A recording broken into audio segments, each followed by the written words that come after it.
and Ross on Sactown Sports. You're on camera, Sam. Joining us right now, Jason Ross is doing the middays today, so we'll have him join us for a little crosstalk. We have Sam on StreamYard, Sam Amick from The Athletic. A special time this week, 9 a.m. Special Sam Amick show brought to you by Jiffy Lube. And camera comes on. Sam's chilling. Sam, you're looking like I'm about to look in about an hour. Good morning. At least I didn't have the Homer Simpson hand in the pants. Man, this 9 a.m. slot, Dave. I know we love our 8 a.m. slot. You gave me a little taste of it. This is I was early. I was on time. I'm on camera. Look, I'm just gonna peel the curtain back, man. I'm gonna, you know what? This is gonna be one of them rare times. You and I are buddies off the air as well. I feel like I can do this where I like to call this this is a complisult. It's a compliment and an insult at the same time. So your visits with us are by far the most aggregated, are by far the most viewed interviews on the entire station. That's no insult to any other guest on the station, including our very own on the morning show. But yours are the most, by far, these conversations are the biggest hitters. And we actually have research, Samuel, that shows that the 8 to 9 a.m. hour, that's our core audience, right? So yes, you can have your agent contact me during the week and say, I'm traveling, I have to move my times, I have to do all of this. But that's why they have us at 8. I know it's tough. I got to get up at 8 too, buddy. I'm not happy about it, but all right, fair enough. You're that good, Sam. So how are you going to smash the Kings today? Your thoughts? Wow. Trigger alert. There's 29 teams in the NBA. I don't know what you're talking about. There's so much inside baseball going on right now. There is inside baseball. Since you added a word to the lexicon, complisult, I will, although this is actually probably straight insult. I love that you go inside baseball on a text message that I sent to you that, again, you did not respond to. So 2 texts, and for the listening audience, it's funny. I'm going to shout out, it's been a while, neighbor John, who I was just texting with. I think we're going to lunch today. John likes to give me a hard time. Like, are you and Dave really friends? Because he never actually shows up on the block. So there's that. And now what I will add to it is, I don't know if we are really friends because I can't even get a response to a text message. But yes, I have been advised that let's stop talking Kings. Let's talk about everybody else. I don't.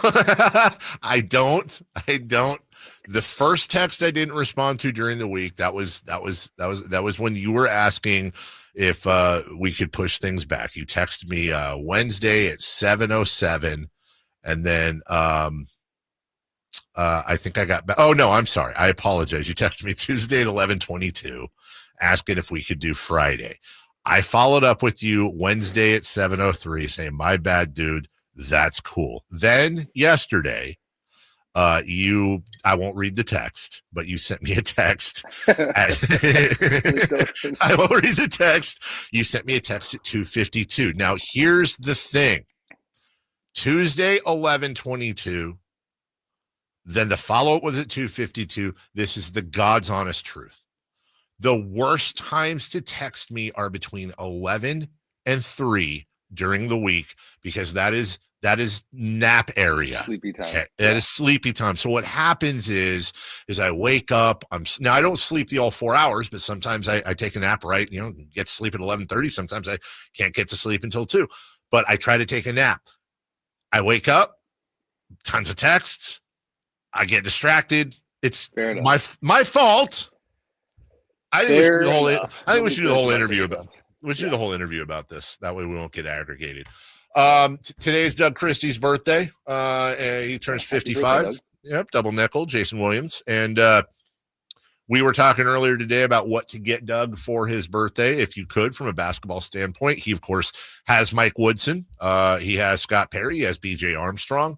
And names rumored amongst others, Bobby Jackson, Darius Sangaila, a few others. Nothing's been done yet as far as I know, unless you have different information. But it is as we talk about the Kings, is there a legit concern that,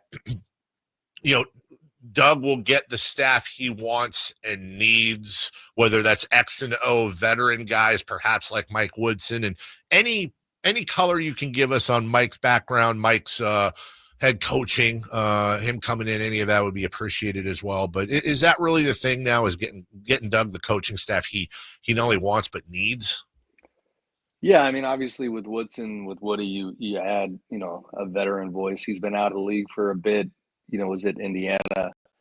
I don't have clarity on the different relationship connective tissue there. But, that's a guy who's a longtime head coach and who's the old head on the staff. And that's typically some version of that is the formula when you have a more inexperienced head coach like Doug. The BJ Armstrong edition is fascinating. I know BJ fairly well from his agent days and, storied member of those Bulls championship teams, and a guy who's been pretty prominent in the media space, pretty vocal about the league itself, even recently, kind of weighing in on the way the game is played. And it's funny because he and Scott have this in common, where for better or worse, you have, recent stuff in the public domain where you can learn about how they see the game and how they see different players. And, BJ's done long podcast interviews. So, pretty front-facing guy, smart guy, and interesting hire there. The rest of the staff, the Bobby rumors, I haven't looked into that stuff in several days, in full transparency. I looked into the Bobby thing 4 or 5 days ago, and essentially it was like you said, like not done, but we'll see if that happens. But yeah, they're building it out, and you are breaking our rule of not talking Kings. You just went right down this road. I said bashing. We're not bad. We're just talking. And when it comes to somebody that was fascinating, you had the Scott Perry thing, and you mentioned his podcast, and that was his comments on Zach LaVine. You had BJ Armstrong, who I thought was a little bit off in his assessment of Keegan Murray, but that's an opinion. But I loved his assessment of the team. It echoed what we've been saying since the beginning of the year, that it's like a fantasy basketball team. There's a lot of talent on it, but it's just a complete mishmash that doesn't seem to fit together. But I want to ask you, because this is you're far more of an insider than I am, and this is a part of the game you have a ton more insight than I do. I saw a couple conversations amongst fans on different sites and things where when BJ Armstrong was hired as the assistant GM, being a former agent, they looked at his client list, and, no disrespect to any of his clients, but just not incredibly impressive. You're not talking about a list of all-stars. Is it short-sighted when I understand where they're coming from? They want to, somebody in the front office that has tons of connections to tons of great players. I understand the thought process, but is it a lot deeper than just, hey, who was on this guy's agent roster and how good were they? I would probably say both sides of that. There's, it's fair to say if who's a good example? Like when Leon Rose got hired by the Knicks, you were confident that you were kind of opening the door to the entire CAA client list. You know what I mean? Sure. He was the top of CAA when he made that move. So somewhat fair, I think, to look at the client list, but then also BJ's been doing it for 20 plus years. It's funny, Draymond's in the news today. BJ was Draymond's first agent. And so, and that's a natural part of the business where you have some guys and then they go another direction. He's a guy who's been a prominent agent at Wasserman for a very long time, and that's a power agency in a place that even if his, certain guys weren't on his individual personal list, you're part of that group and you're part of the team. So, I get it. Relationship wise though, it's a lifetime in the league, and he has stayed close to people around the league. Can't pretend to know his Rolodex in intimate detail, but he is not somebody who just disappeared for 20 years after his playing career and is coming back. He's been in this for a minute.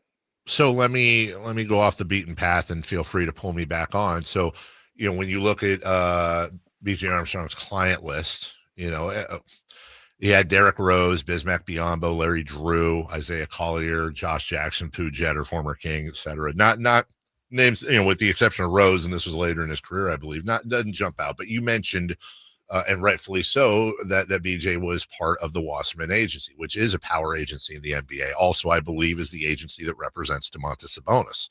So, okay. So rather than look at his client list, is it also fair, at least on the positive side? See, we're doing positive Kings talk right now. On the positive side, that is it fair to say, okay, BJ Armstrong may not have, Durant, LeBron, and whoever as his clients, but I would imagine equally as important as a relationship with the players, the relationship with the agency and with the agents themselves. So when you're maneuvering back and forth as a member of the front office, that you're calling the agents directly instead of, hey, Bill, it's BJ. Nice to meet you. It's, hey, Bill, let's go have drinks at, your sister's house this weekend. And by the way, I need to talk to you about this guy. I'm dramatizing, but is that far off from reality?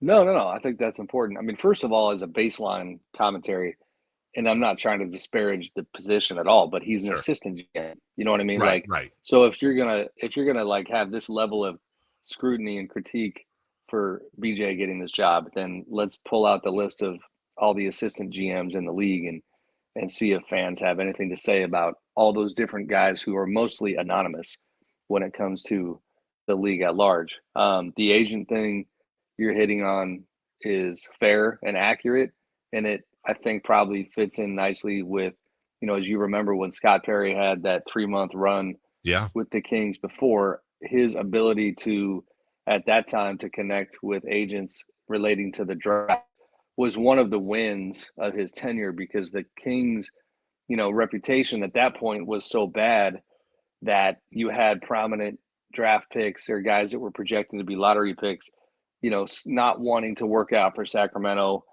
kind of, treating them as a place that they were not going to prioritize. Scott had gotten some of that to improve. And I think BJ has the ability as well, relationship wise, to connect with these agents that he's obviously known for a long time. Sam Amick joining us. It's interesting when you look at that whole thing and what's to come as well this summer, how it's all set up. Now we move on to Wolves Warriors last night. That was a great positive segment. Good job. I thought it was. That was very, very, very positive. Moving on to the Warriors Wolves. Wolves win. Big story afterwards. Draymond Green. I'm paraphrasing, but upset that there's an agenda portraying him as an angry black man. Now, Sam, you say and do what you want. I said very early on, and all the times I've covered this, I said, look, I'm not touching the color part of that. I just think it's silly for a guy that looks like me to try to say yay or nay on what somebody who's walked in shoes that I've never walked in can and can't deal with. But to the other part of it, the angry man part of it, golly, it sure seems like Draymond has cultivated that image, that it is deserved. And fans, myself included, feel like Draymond Green is given more leeway with referees than anybody else in the league. From a national standpoint, from a non-biased standpoint, do you think that's an accurate statement? You had cut out a tiny bit. You said more leeway than anybody else in the league. Yeah, more leeway. I feel, and I think a lot of fans feel, like Draymond Green has more leeway than anyone else in the league when it comes to addressing the referees. Now, is that just Kings fan biased opinion, or do you think that's a fairly shared opinion nationally?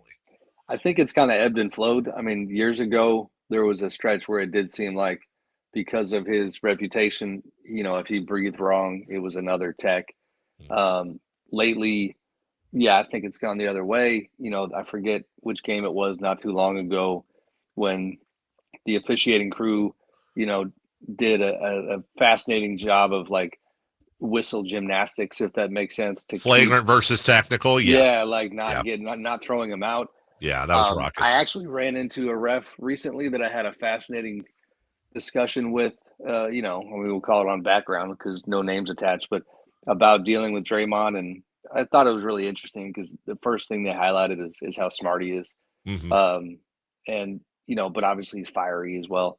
The one thing, if you didn't include this context that, you got to make sure you share on this particular situation is that I don't know all the details, but there is the accusation that he was called a racial slur by the crowd. Gotcha. And there's a video of him on the exercise bike trying to stay warm during the game. And the logistics are not they're just unfortunate because the bike is like 6 inches from the crowd. And there is a viral tweet going around that he was called something that is going to, A, is completely unacceptable and unfortunate, and B, is going to play a part in the message he chose to share after the game. Sure. So I don't know that this is just a basketball discussion. It seems like it's not. So to focus on the basketball, he's back in that bad habit of even when the foul is on the other guy, he is like spazzing out. You know what I mean? And that part he can't really argue with. Like, the other night, the details are escaping me, but it's like you get fouled, but then it's the extra of flailing the arm. He had a leg flail, recently that was very similar to when he kicked Steven Adams in the crotch years ago. So I think on-court stuff, I mean, my goodness, even he is the one when, they won Game 7 against Houston, who I thought it was fantastic. I was there, and he just kind of bared his soul talking about Steve Kerr, getting across to him the importance of him keeping his cool and how important he was to the team and all that stuff. Like, so he has been really open about, self-monitoring all this stuff. But I think the fan component is why it put him in a dark place, understandably, last night. Here's that quote after the Rockets game. I pouted way too much last game. So I spent the last 2 days embarrassed. Just what I gave to the game, what I gave to the world, I was embarrassed. And so I've been dying since the last game ended to get out on the floor and prove who I am. One thing about this league, you're never done proving who you are until you're done. So I assume that's what you're referring to. That's yeah. So well, and just a little more context real quick. That morning at shoot around, and I was there, like Steve Kerr and Draymond were having a conversation, and I'm looking at it from 50 feet away, and I'm literally telling a fellow media member, like, man, look at how engaged Draymond is. He was just like staring into Steve's eyes, listening to every word that came out of his mouth. So they really, and we learned later, they had connected on a pretty deep level about that topic. So, it's unfortunate to go from that moment of self-understanding and positivity to what happened last night. Sam Amick joining us from The Athletic. It's very interesting to go even deeper into that too, because there is the basketball side, and I think he's cultivated that. I think he's a borderline, if not completely dirty player at times, and has cultivated that image. He's also the image on the court. He's also won multiple championships. He's part of the glue that holds that dynasty together. He's an incredibly intelligent player. But then there's the other side, like you alluded to, the possible slur being dropped from the fan base while he was on the bike. The things on social media and God knows where else. Rejected, by the way. Well, thank God, and should not be let back in. And it's interesting because you're going to have people hear that and say, dude, that's like 4 people. What are you talking about, or whatever? And I will never know what it's like to be called a racial slur. Neither will you.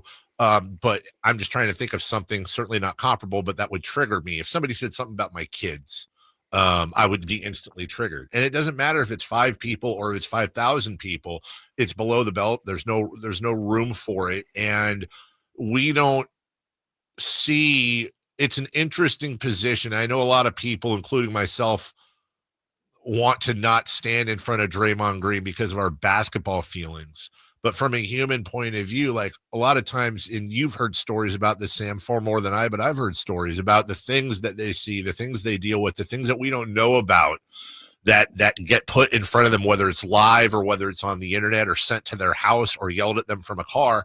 And if they talk about it and publicize it, so many times they're looked at as complainers, or they're soft, or they're sensitive, or you get paid millions of dollars to play a kid's game. What are you doing?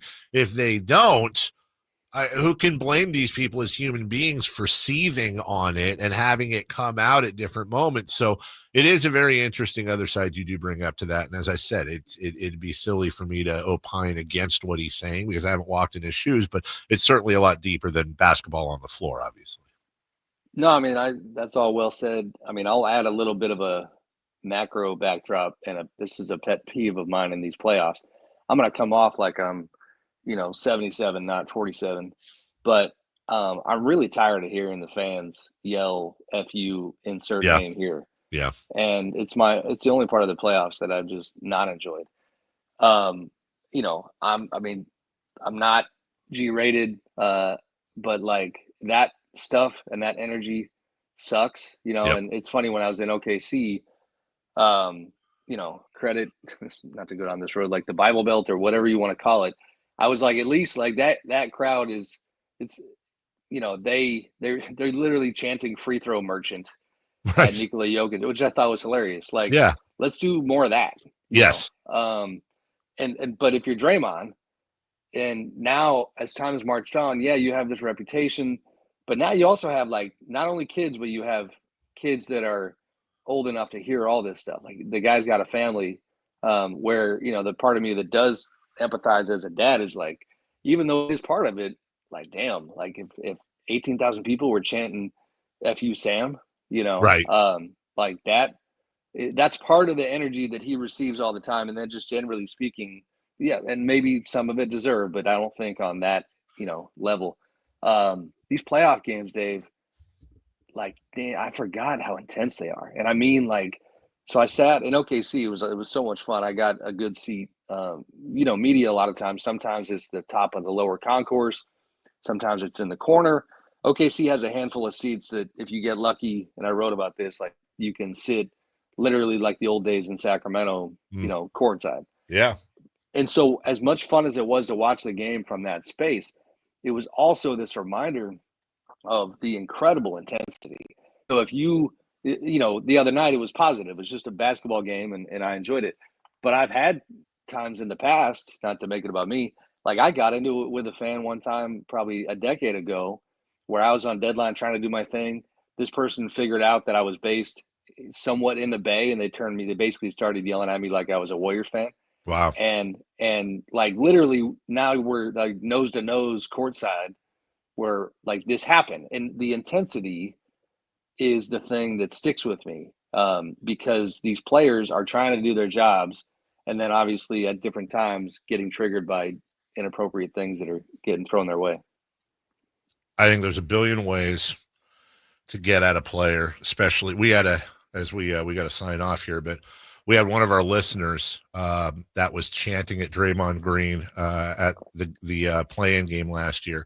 He was chanting repeatedly turkey sausage at Draymond Green. And the thought behind that when we asked him was that Draymond orders a breakfast sandwich usually 3-4 times a week from a little takeaway place in the Bay. And this guy happened to know the takeaway place. And the lady that makes the sandwiches there said Draymond would call an order and then he'd be late to pick them up. So he would always take away these cold turkey sausage sandwiches. And so this guy was chanting turkey sausage and getting to Draymond because who the hell is going to know that type of reference?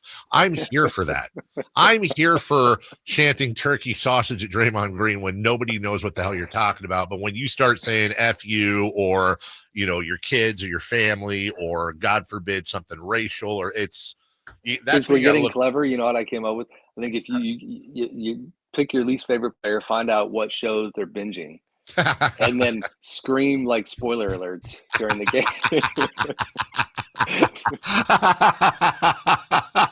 He was alive. He was dead the whole time.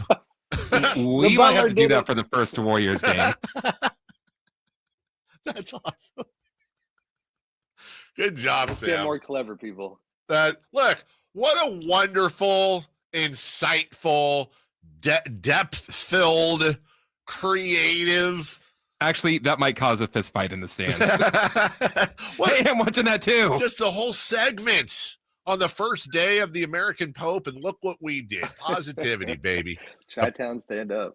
That's right. Appreciate you, brother. Have a great weekend. I'll do better on the text line, and we'll talk to you soon. The text line. That's all I got to I'm part of the text line. Our text line now, our personal text line. Say hi to the family. All right. Thanks, buddy. Bye. That's Sam Amick of The Athletic. We're way late for a break. When we come back, what to watch? We're going to go streaking. We're going to do celebrity birthdays. Jason Ross is going to join us. Friday Fun and Game shortly thereafter. We're at the fun part of the show. Don't go away. We're right back. You never know what you might hear when listening